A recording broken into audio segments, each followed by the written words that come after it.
Are there any questions, comments, or openers?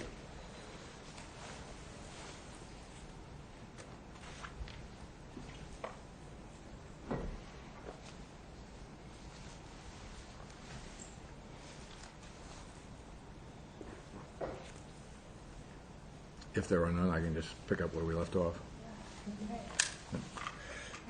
which was on page 19 of the second paper. And at the bottom of the page,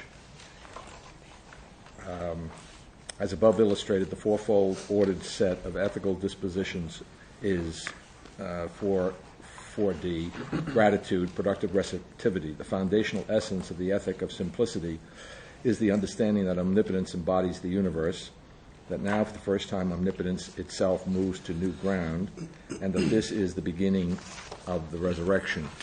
1D, readiness, being at the disposal of another. Understanding that omnipotence embodies the universe, it is clear that there is no void in being or in thought.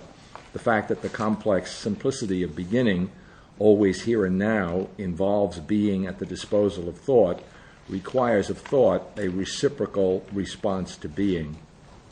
2D, discretion, having the patience to see what's different, since what happens does so neither automatically nor according to plan, but rather is a construction of consciousness absolutely now. The complex simplicity of beginning, always here and now, requires attention. 3, excuse me. Sure. Yeah. So, that's something that I was having a discussion with somebody about last night. Okay. About neither automatically nor according to plan. Well, yeah, somebody was talking about the chaos versus complete plan. That was you, right? Yeah. So what I was saying about this thing about the discretion, I was thinking about it later. Neither automatically nor according to plan, but rather is a construction of consciousness here and now. Like Deleuze talks about, in Badiou's book on Deleuze, he talks about Deleuze going from self-consciousness to, what does he call it? Automatons.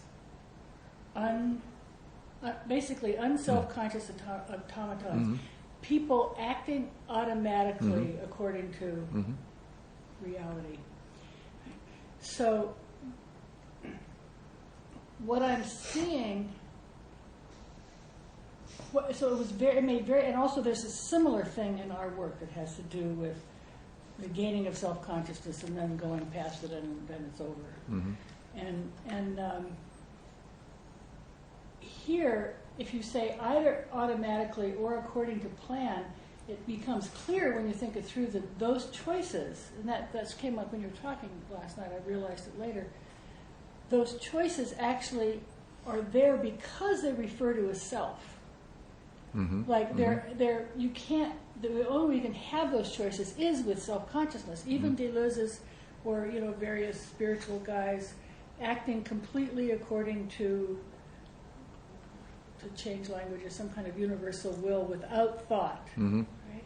It's like that whole thing removes the I, removes the person, and puts you back into robothood, because that seems to be the choice about self-consciousness. Well, automaton is the same as plan.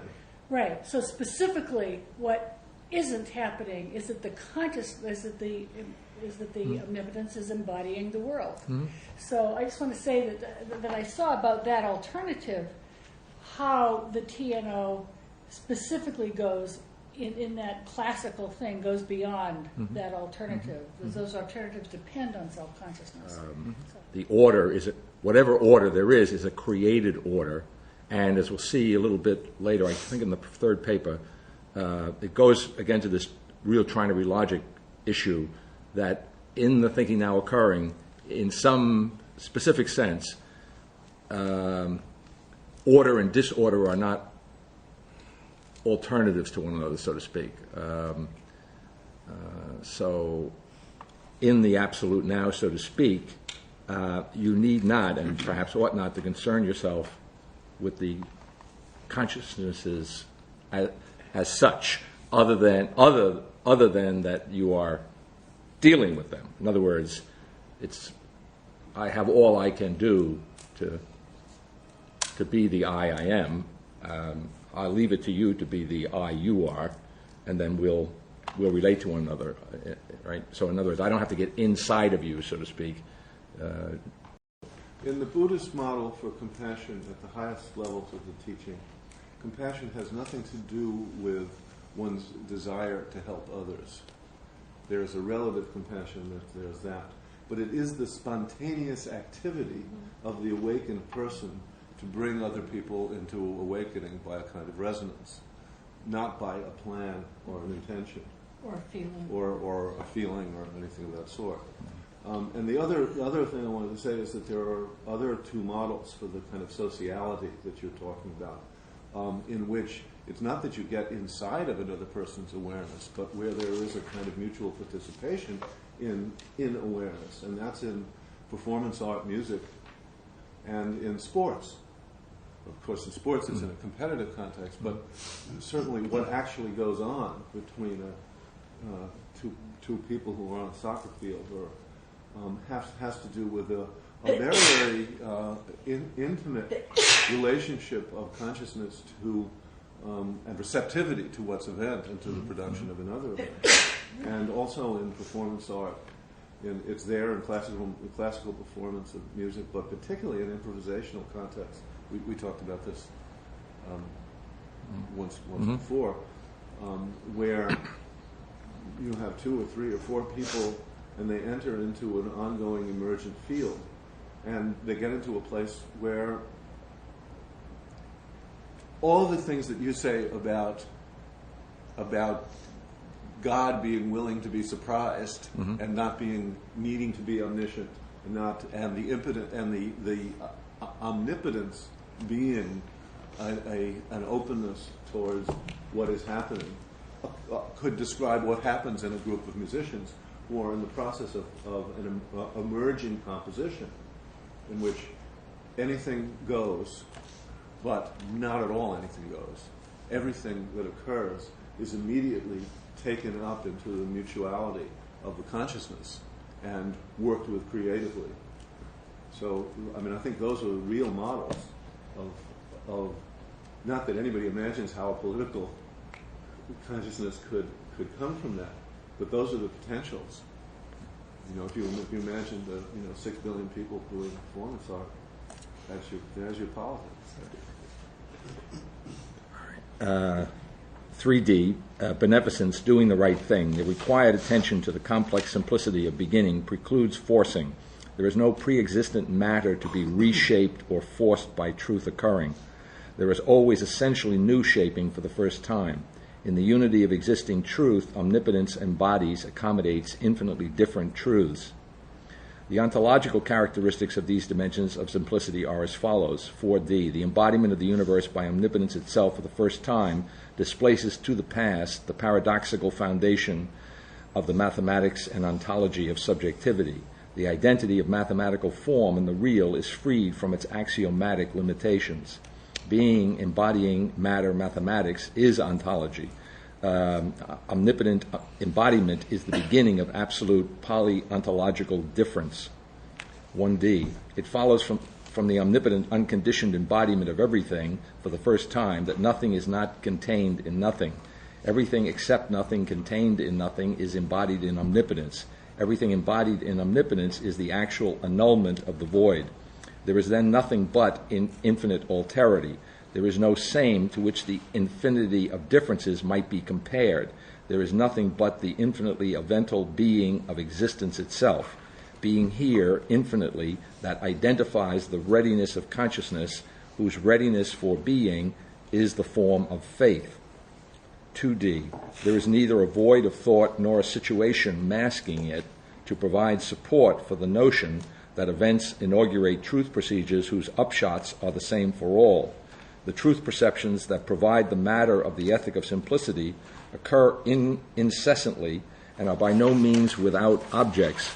This for 2 reasons. First, the eye that perceives truth is not a subject destitute of an object, and composed of one or more living beings of the species Homo sapiens, engaged in a form of self-transcendence, the eye engaged in patient attention to the particularity of the shape of the infinite details actually there to be now seen, which patient attention at once constructs that particularity, is the form of the eye infinite being at the disposal of across the surface of the body. That's a little strange phraseology, but it's accurate from the text from which it's being quoted.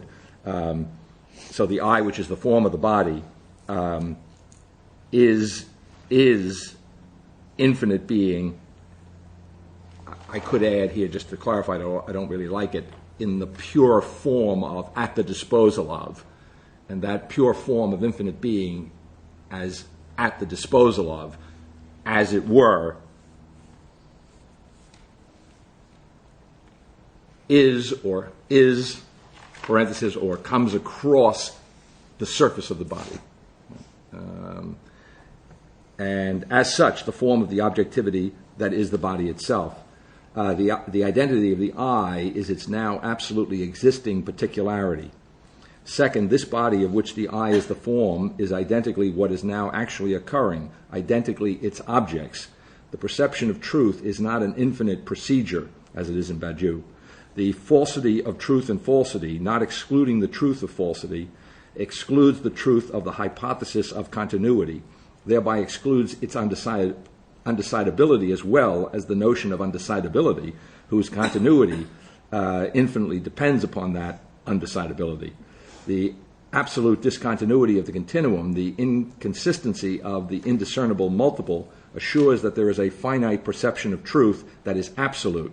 And again, I interrupt there. A finite perception of truth that is absolute, which, however, as it were, is inherently guarded against any totalitarian claim by the absolute multiplication of such finite absolute perceptions.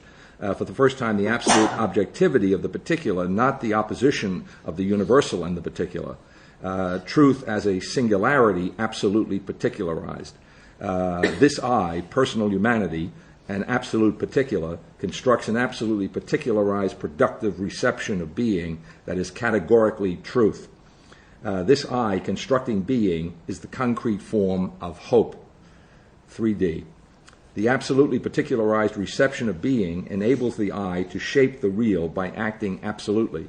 This action absolutely, for the first time, absolutely shapes the real. That is, does so without forcing, without violating a set of previous knowledges construed to have been at variance with truth. The I existing truth for the first time immediately mediates the immediacy of the particular, of the other, which is itself the identity of its consciousness. The truth is not that which punches a hole in knowledges.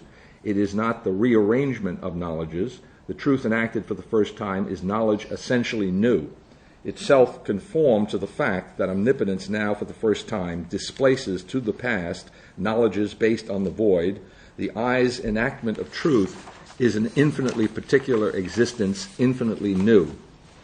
The knowledge, the particular, the other, newly shaped by the I's enacting truth, this doing the right thing as the realization of the actual readiness for being, that is faith, and the actual exercise of discretion, that is trust, is at once identically the act of creative love.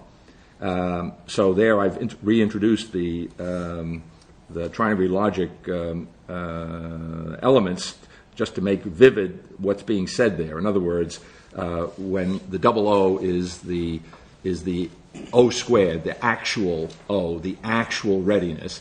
And what I like about this, again, is that idea that we've discussed now a couple times, as opposed to binary trinary logic, where the contact of one and other with the one, with that in which they are embodied, is immediate. It's not, even though there's an interaction and that each one is a part of the other. There's more to it than that, right? And that more to it is that immediate identity with the one. And when you apply that to the ethics, it's very interesting, all right? I mean, it's interesting to me that the actual readiness, right, in a certain sense, if actual readiness as it were, not really, okay, yes and no, skips over actual discretion. In other words, it doesn't, if you're actually ready, you're already doing the right thing in some sense, right? So in that sense, while there is a sequence, again, the sequence is, as it were, not binding. It's not a constricting sequence. And so it may be, I mean, I guess you could hypothesize, you might imagine a situation in which the only thing you should do is to be ready, and that would have to be doing the right thing. You see what I mean? You see what I'm getting at? And so actually the logic provides a very crystallized justification for that notion. These are the four dimensions of an ethic of simplicity, together with certain fundamental ontological characteristics of each.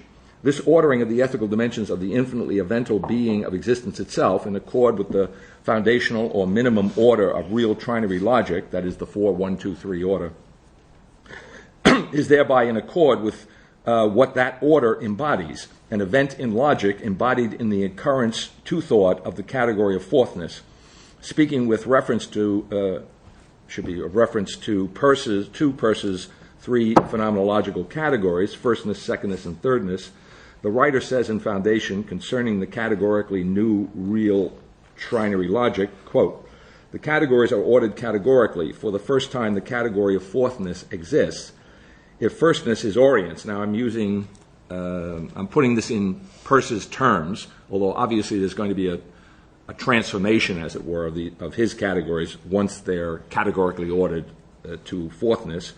But if firstness is, in Peirce's terms, orients, being, or freedom, irreducible to self-consciousness, which, by the way, is true in Peirce, and that's a very important thing about American pragmatism, that his first category, firstness, is the essential thing about it is that it's the category of spontaneity, the category of freedom, it's the category of chance, it's the first moment, as it were, of creation for Peirce.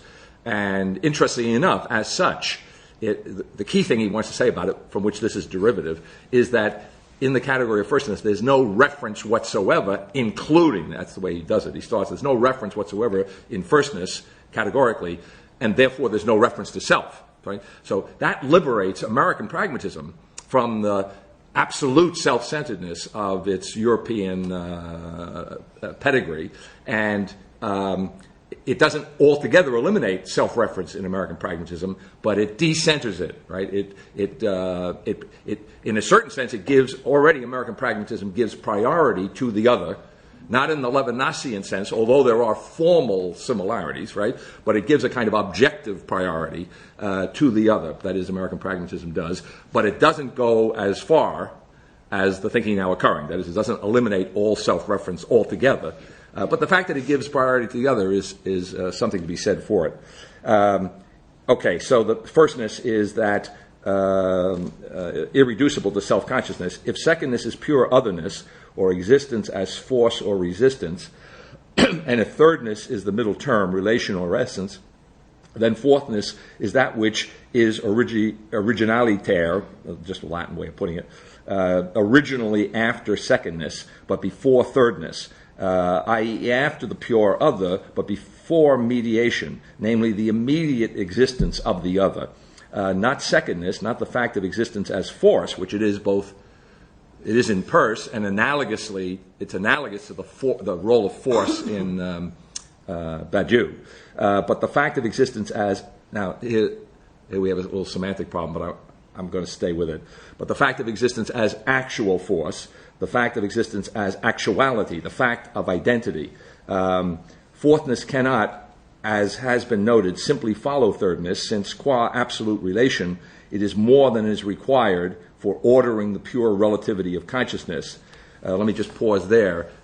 Here again, what I'm in effect saying is, yeah, Peirce, as far as he went, is correct. That is, for Peirce's purposes, there's no necessity for a category of fourthness. And so it can't, as it were, come after thirdness. That's a concession, as it were. I mean, not a begrudging concession to the truth of what Peirce has to say as far as he goes, and therefore somehow that it has to, as I say, force itself between secondness and thirdness, which has the added benefit, all right, of transforming in that. Because, and then what I'm emphasizing in a moment, I think in the text, if I recall correctly,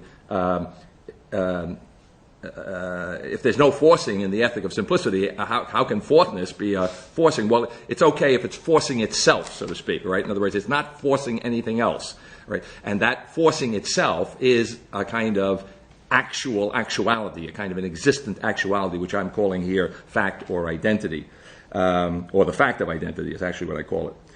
All right, so going back to the middle of that sentence, nor can it precede secondness simply, since qua immediate existence, qua actuality, it must follow the pure other. It must follow, in the logic of Peirce, it must follow the other. And so following the other, it, as it were, it transforms that other into an existent actuality.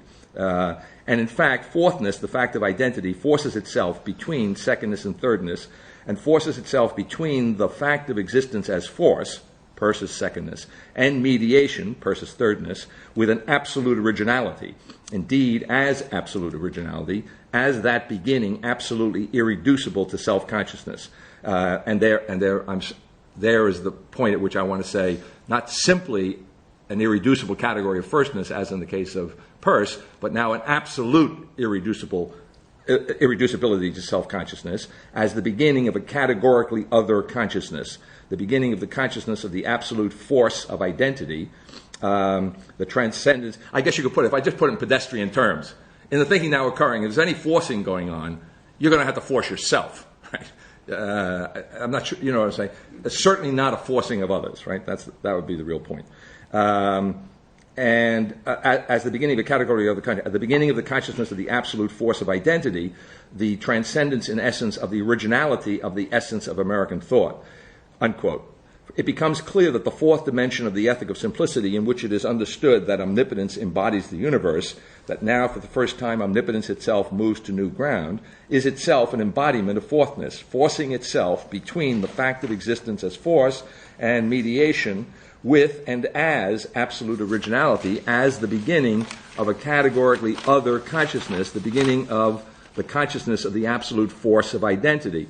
The ethical embodiment of this absolute force of the fact of identity, forcing itself between secondness and thirdness, not forcing secondness, not forcing the force of existence, but essentially newly constructing the latter as finite perception, is the fact that discretion is, quote, the absolutely finite perception of truth, that qua actual is the immediate mediation of the immediacy of the particular, without forcing, in the form of the act of beneficence as absolute objectivity, that is, objectivity without desire, to go back to Jessica's question.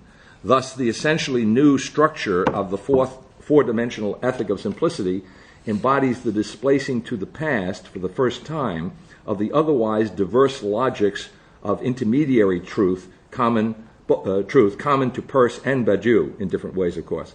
For Badiou, for whom it is necessary for the continuation beyond the death of God, the death of the One, that philosophy be desutured from its conditions, the domains in which truth procedures operate, so as to turn to its proper function of constructing the void of thought, wherein to shelter these disparate realms of truth, production, in their compossibility, it is nevertheless the case that at bottom there is a stitching together in Badiou of being and truth.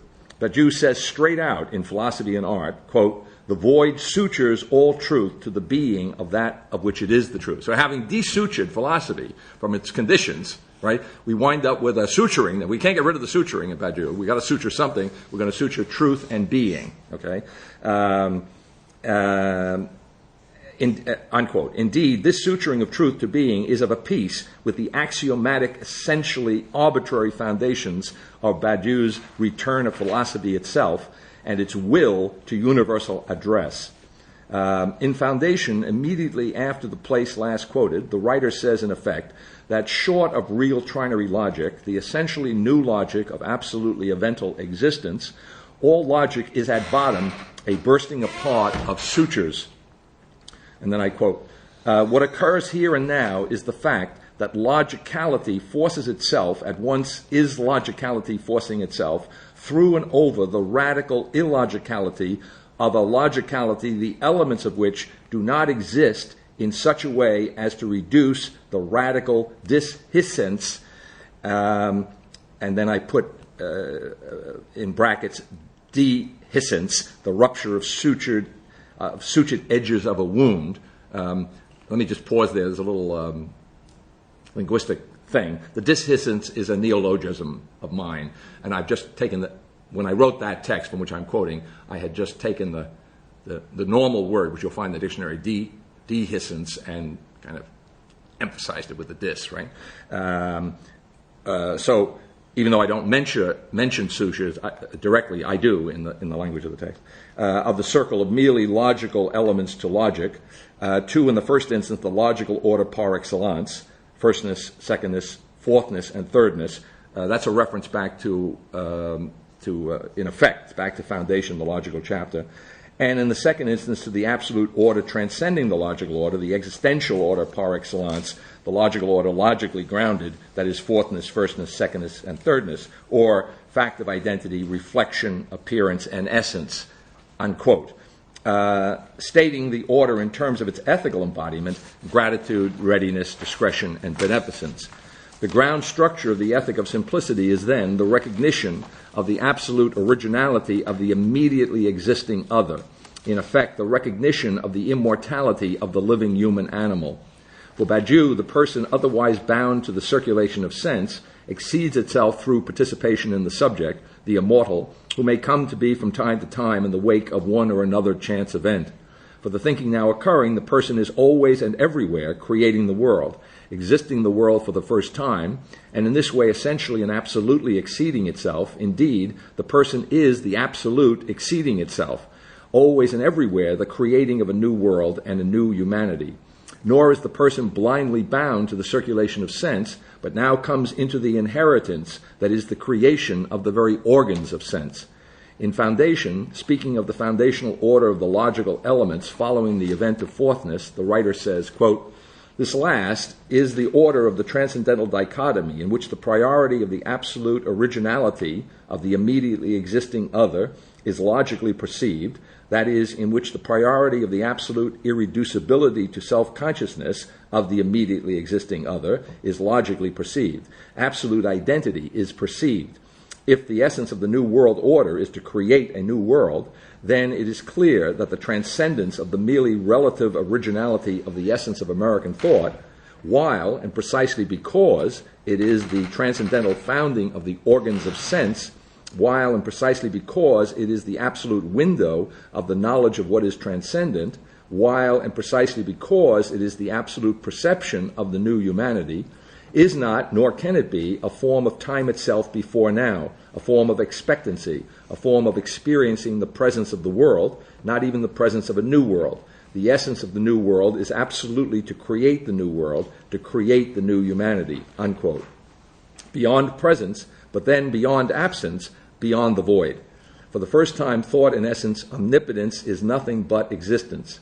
There is no generic multiple as the alternative to the specified. There is neither Leibniz's pre-existent essences nor Badiou's conditions prior to philosophy. There is neither philosophy nor theology. There is nothing but the thinking now occurring for the first time. This is not a situation that can be interrupted. It is the absolute interruption of transcendental consciousness with existence itself. What for the first time is discernible is precisely creation ex nihilo, the absolute inconsistency of the consistent structure of existence itself.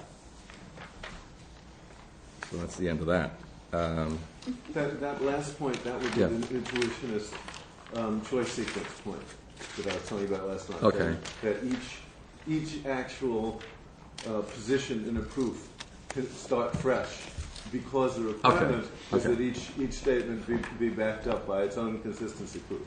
Okay. All right. I see an analogy there to this thing I keep doing with the access of each actual one another immediately to the one. Yeah. Even though, without destroying the interparticipation of the body, right? So that they're not alternatives. right? Which is said all through, I think, the thinking now occurring, that the immediate and the mediate and the immediate are not alternatives to one another. I was thinking about what we traditionally call good intentions. A good intention or desire for something, while as far as it goes, I guess is better than nothing and better than not having a good intention. I think it's not, strictly speaking, what's required. We have to actually do it. But, what's the but there? There is a but there. There is a but. I think the closest thing that comes to the desire in the structure that's laid out here is probably the first dimension, the readiness. Yeah, all right. So I think the closest I can get to where you're at, and then you spoke of like the impurity of your position, which, by the way, we all share. Yes, of course. Right. Okay. Okay. Fine. But then we're still not doing it. I mean, so actual readiness, I think, would be the closest ethical disposition to the desire for the good. I don't want to say either one, really. I want to say I was asked, I thought about it, and I said, yeah, let's do that. That's all. I mean, no, I didn't. It's also that simple. I understand. It's really that simple. Yeah, I think it's that simple. I mean, I could be self-delusional, but I mean that's my experience. No. I was asked. I said, well, sounds like an interesting idea. Let's do it. Yeah, fourthness there, fact of identity, right? So, I just want to understand something about that.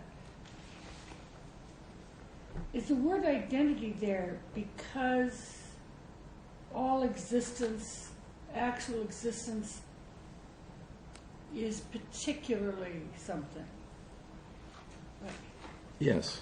An actual existent is a particular.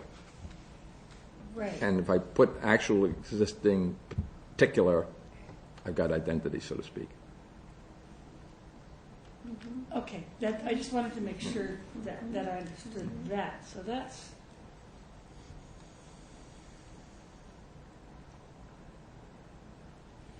As distinguished from, going back to Todd's question in our foundation course last spring, about the very natural association we make of identity with the same. right. Right. So, Right. and then I That's did a what- little etymological stuff on that to point out that the radical root of identity is the just thatness of something, is its Right. identity, not its sameness. Yes, It's right. particularity. That's what I thought. Yeah. Okay, that's what I thought. So I'm trying to understand the fourth dimension of omnipotence. So that existence is actuality, fact of identity. That doesn't have in it the existence as the embodiment of the omnipotence. I'm so glad you raised this question. It really does, but Yeah, I'm just okay. well, because that's the whole point of the omnipotence, embodying the world. But the world in this case is not some glob, right? The world is this absolute alterity, which is a horror to Badiou. Right. But here, absolute particularity is embodied in omnipotence. So and when I'm going looking for omnipotence, I'm not going to find it anywhere because omnipotence has moved to the ground of being the embodiment of this infinite multiplicity of particulars. Right. So it really, actually more so than I fully appreciated before you asked your question, it really fits the first ethical category and the ontology that leads up to it, I think. Right? Or no?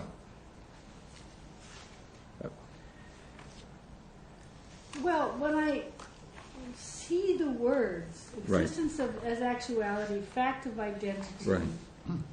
as the fourthness, I don't see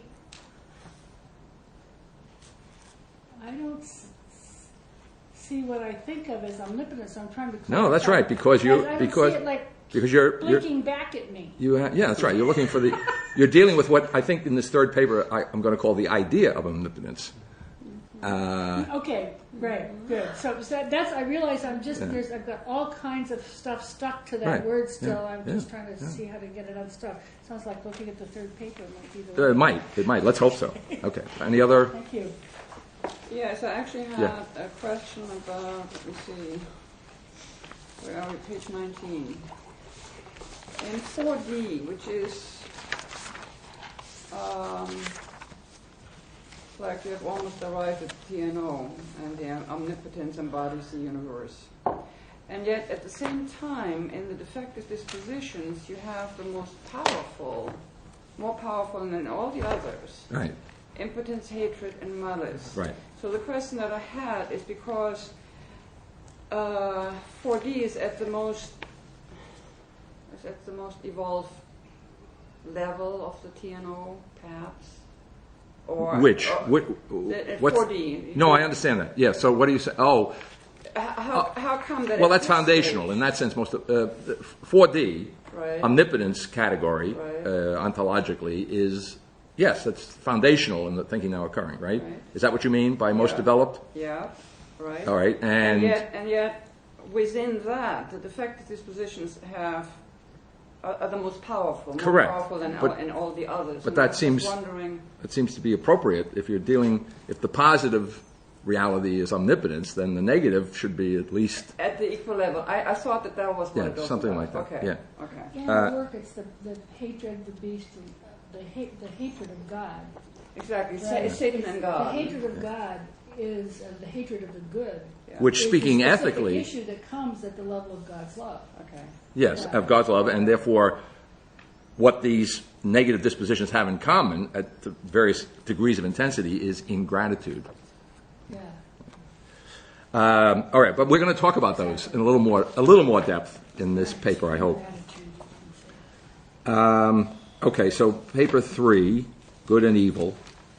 For Badiou, there is no radical evil, no evil identifiable a priori, with which to justify the smug self-satisfaction and purely negative thrust of contemporary ethics with its notion of a universal human subject possessed of human rights that are rights to non-evil, rights not to be offended or mistreated with respect to one's life, the horrors of murder and execution, one's body, the horrors of torture, cruelty, and famine, or one's cultural identity, the horrors of the humiliation of women, of minorities, etc., unquote.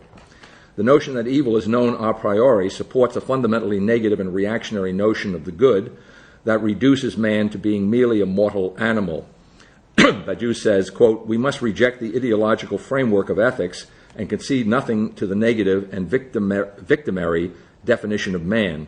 This framework equates man with a simple mortal animal. It is the symptom of a disturbing conservatism, and because of its abstract statistical generality, it prevents us from thinking the singularity of situations. I will advance 3 opposing theses.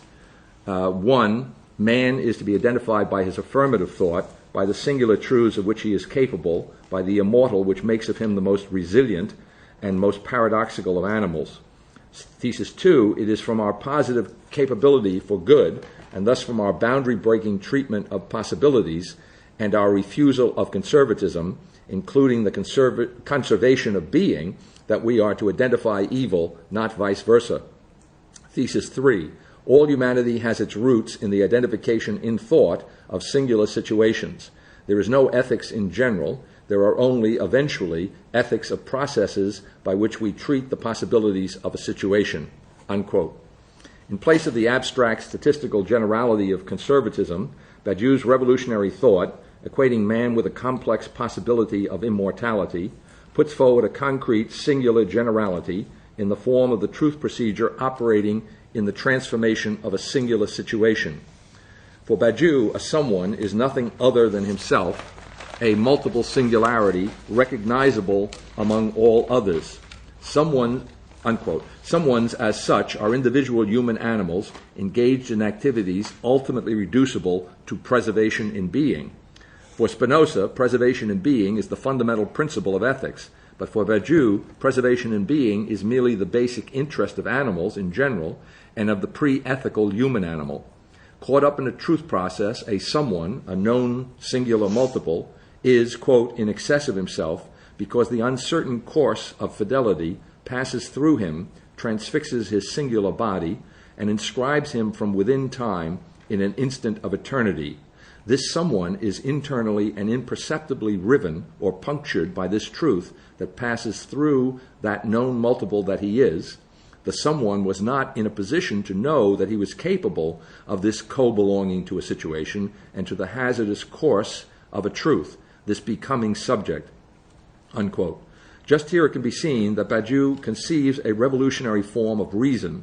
In Aristotle, essence is understood as ta ti ein enai, what it was, and then I fill that out, for reason to be its object in the act of knowing, as the act of the immortal, eternal, divine element of mind, beyond reason as the intelligible form of the living body. Analogously, in Badiou, reason is a void pointing to a real truth existing elsewhere. At the end of Philosophy and Art, availing himself of a fiction of art in constructing the category of truth, Badiou writes, quote, "The poem marks the moment of the empty page in which the argument proceeded, will proceed. This void, this empty page, is not all is thinkable. It is, on the contrary, under a rigorously circumscribed poetic mark, the means of saying, in philosophy, that at least one truth, elsewhere but real, exists, and drawing from this recognition, against the melancholy of those who regard from afar, the most joyful consequences," unquote. In Aristotle, reason, qua reason, is a blank slate, an empty page, potentially all things, but a single thing in the act of knowing.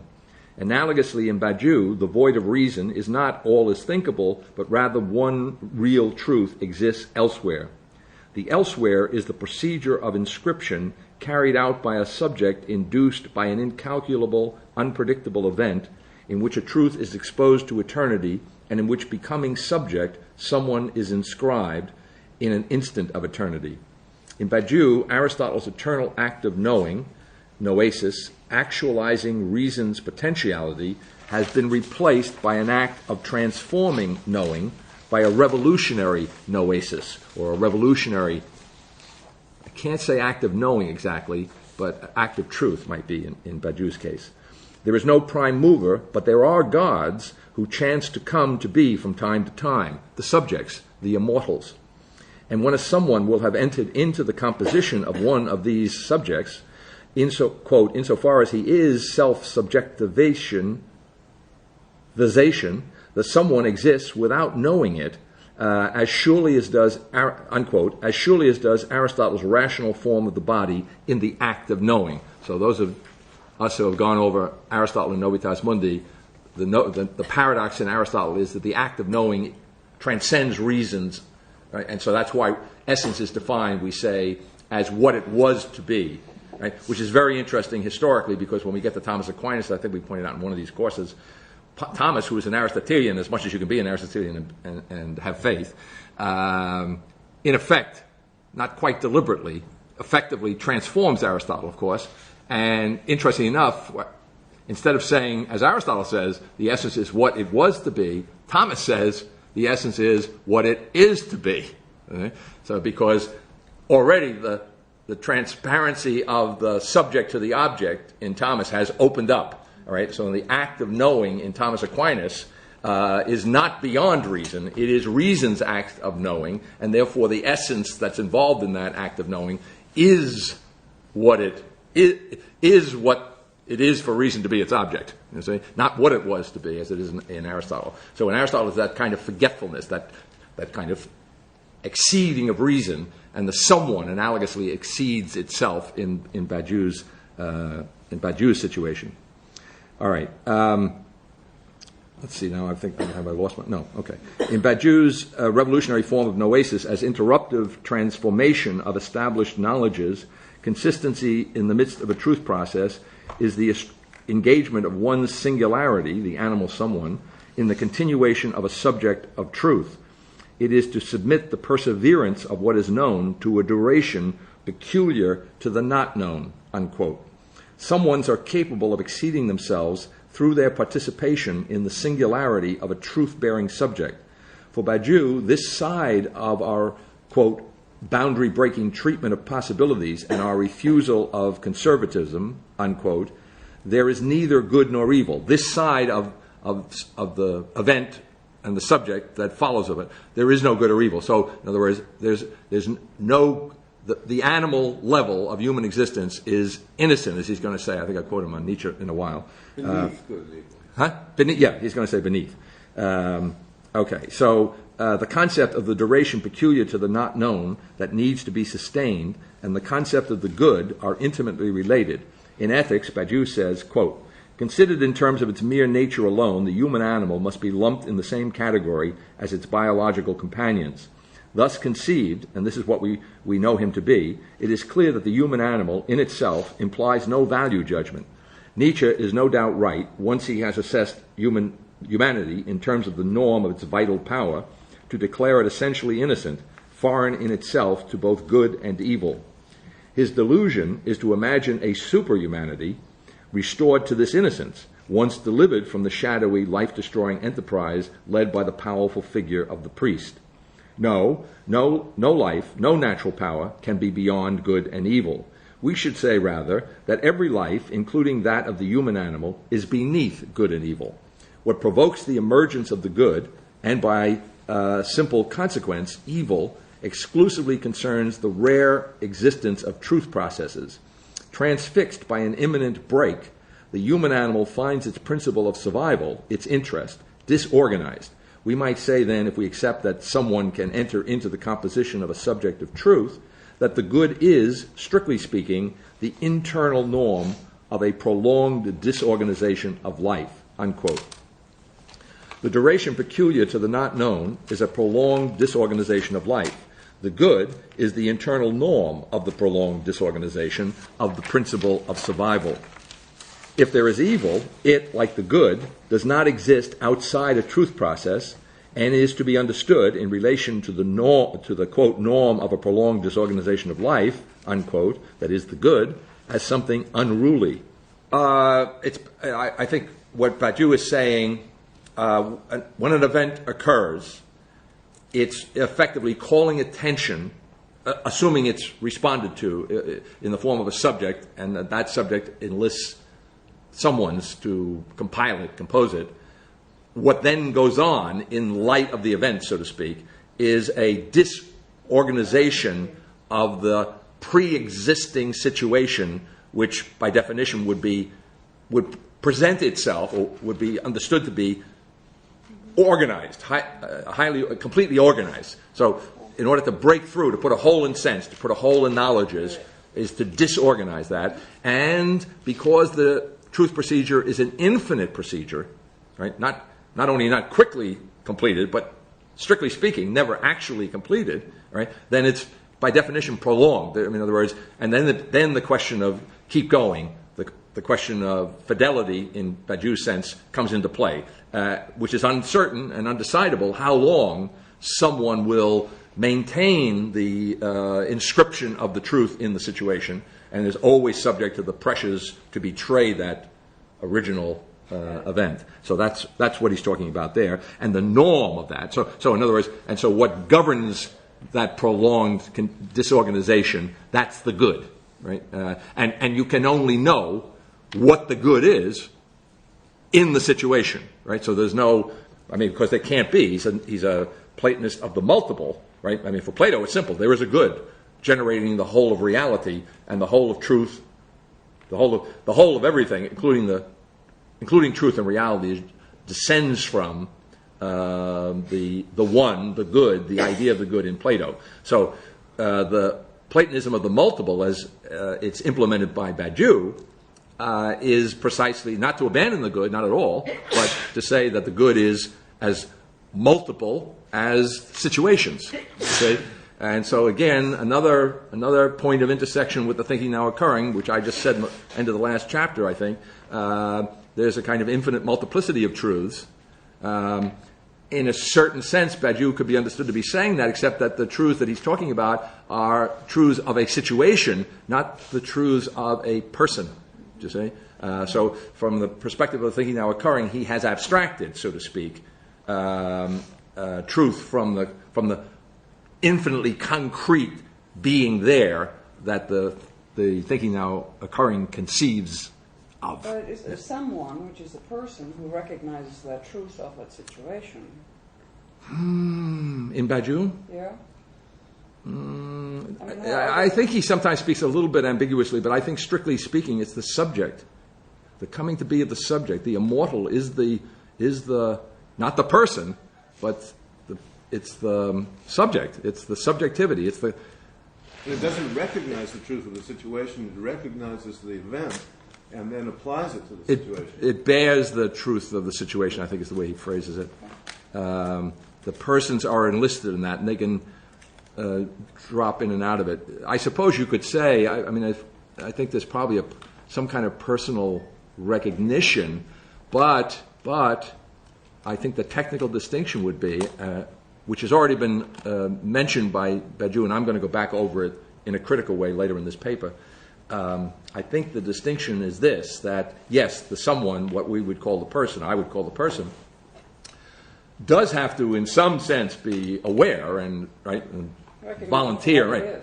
But what's interesting when you look closely at it, which I think he's already said, and I'm going to emphasize later on, that personal participation, as I would put it, the participation of the someone, or the composing of the subject by the someone, is a consequence of, and is in the first instance, a fiction of what you might call personal unity, right? Or more precisely, a fiction of the unity of the person with the subject. Okay, you see what I'm saying? So it's already kind of what I want to say. It's a very fragile recognition, if you want, on the part of the someone. And by the way, because a subject can be composed of more than one person, therefore the subject's recognition of the event does not depend upon the recognition by the participation by any, you'll pardon me for saying so, by any particular person. Yeah, see? So it's another way of understanding how the particularity is put out of play, even though it involves particular someones. No particular, not in any finely particular sense. Yeah. It almost has something mystical about it. Well, in the same sense that Plato has something mystical about him. I mean, in other words, this notion of the instant of immortality, I think, is a kind of mystical transcendence of an imminent, in and of an imminent situation, something like that, or in an imminent situation. And I think it must be something mystical about it. Yes. Yeah. Okay. Badiou, toward the top of page 4, Badiou continues: if evil exists, we must conceive it from the starting point of the good.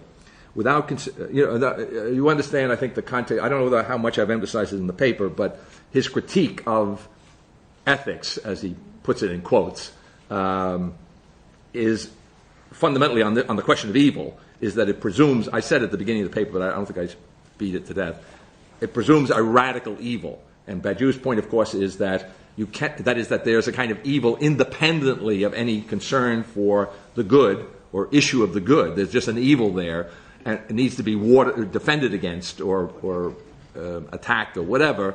And that's what he means by radical evil, right? And so what his basic simple position is that that's putting the cart before the horse, so to speak, that we first have to have a notion of the good in order to be able to have a notion of evil, and we don't have a notion of the good until an event brings into being a subject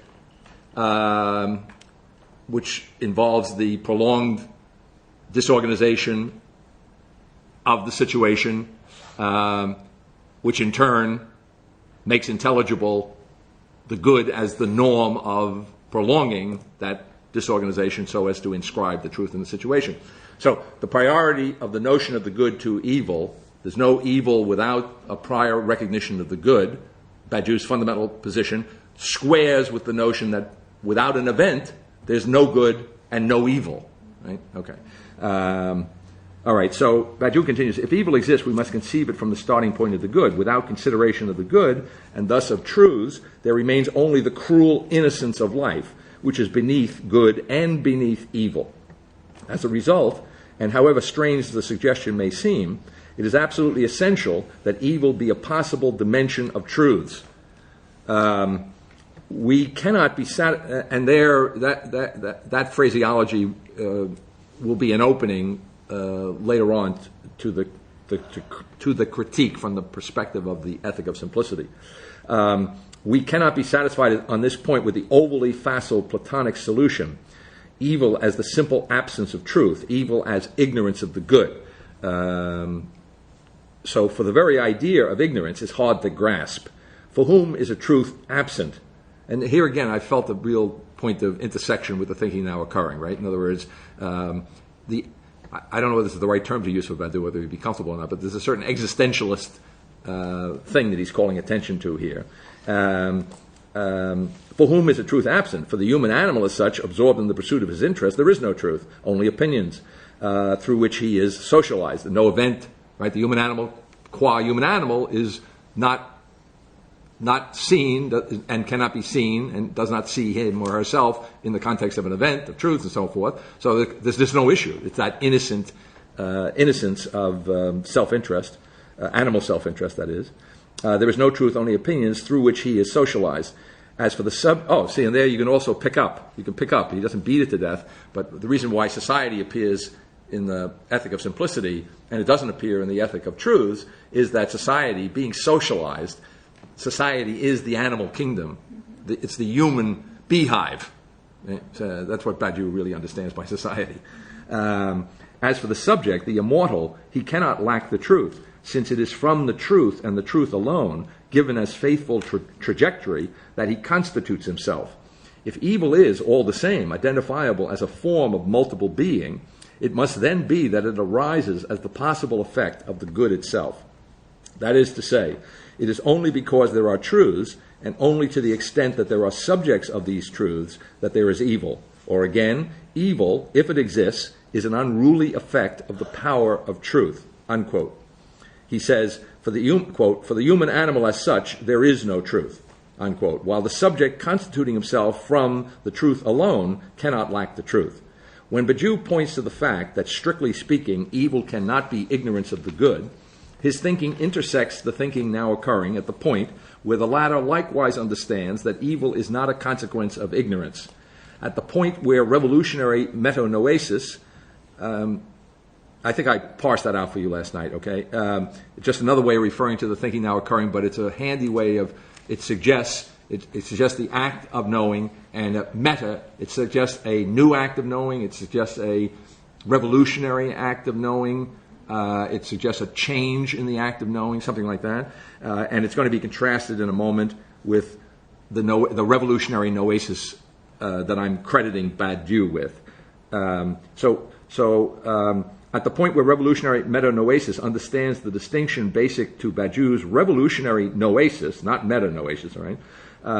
The essential distinction between ontological and moral dimensions to belong essentially to the past, at this precise point the question arises, is the return of philosophy itself, with its will to universal address, possibly itself a new form of the substitution of willing for doing, a new form of taking leave of simplicity itself, the will to universal address marching along in the long train of wills, the will to nothingness, the will to power, the will to create, the will to believe, and finally, with reference to my good friend Altizer, absolute will, the absolute will.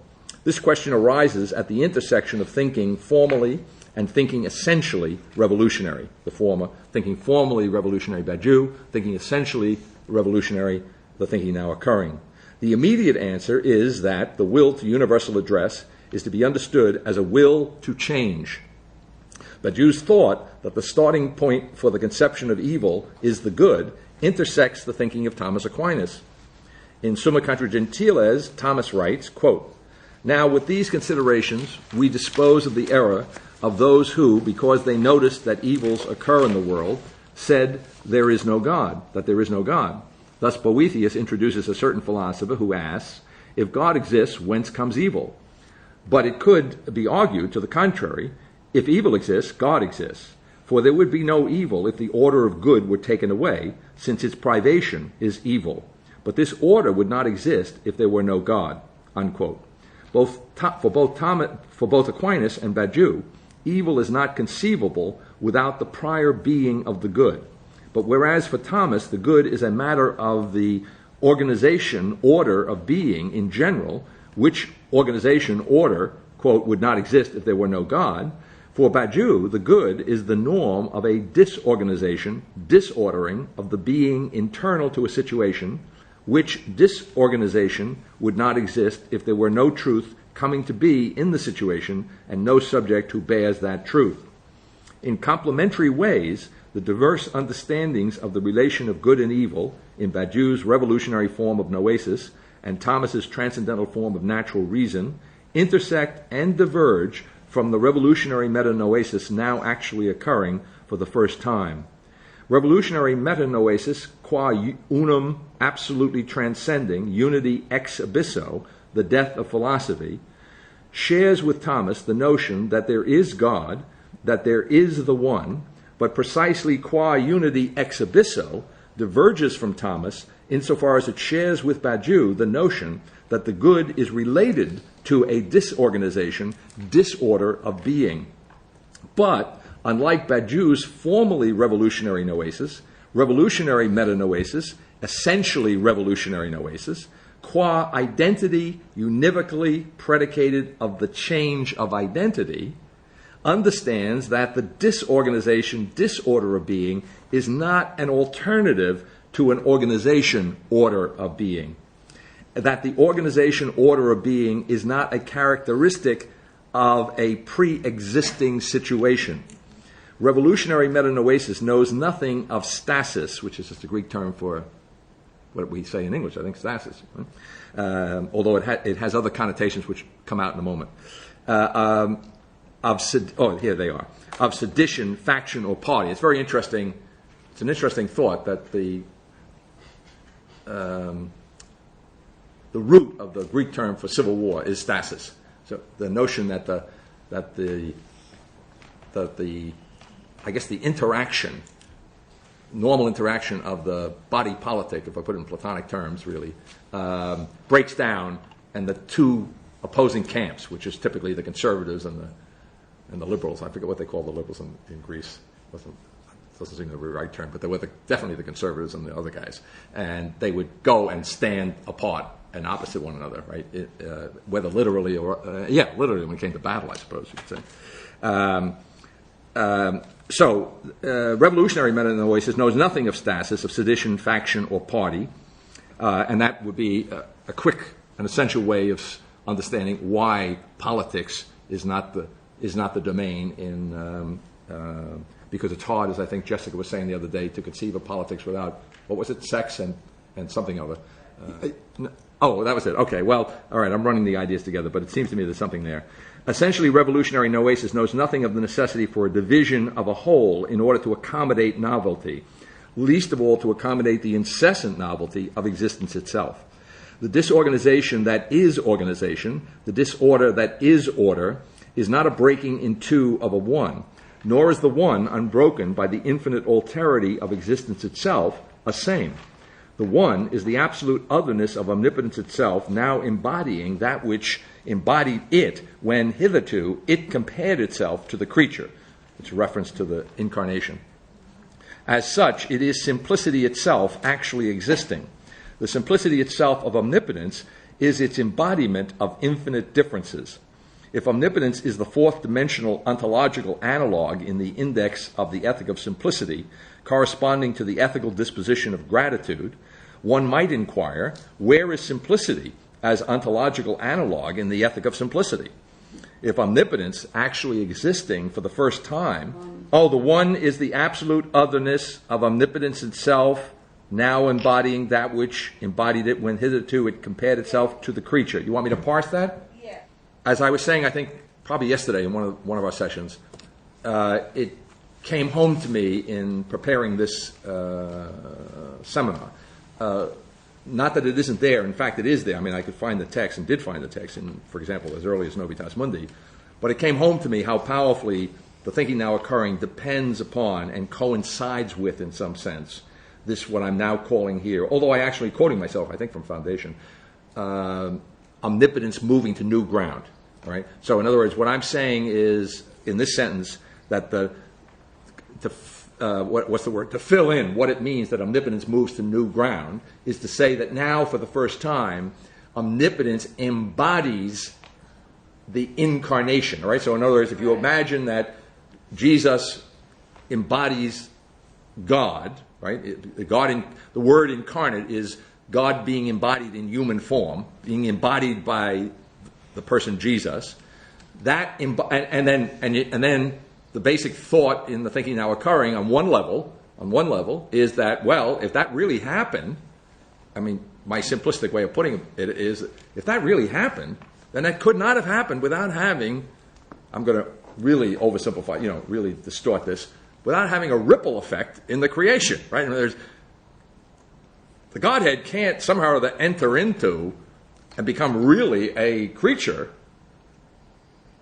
without affecting the whole damn creation, right? And so it has affected the whole creation. You can notice that on many levels, historically, politically, sociologically, you name it, right?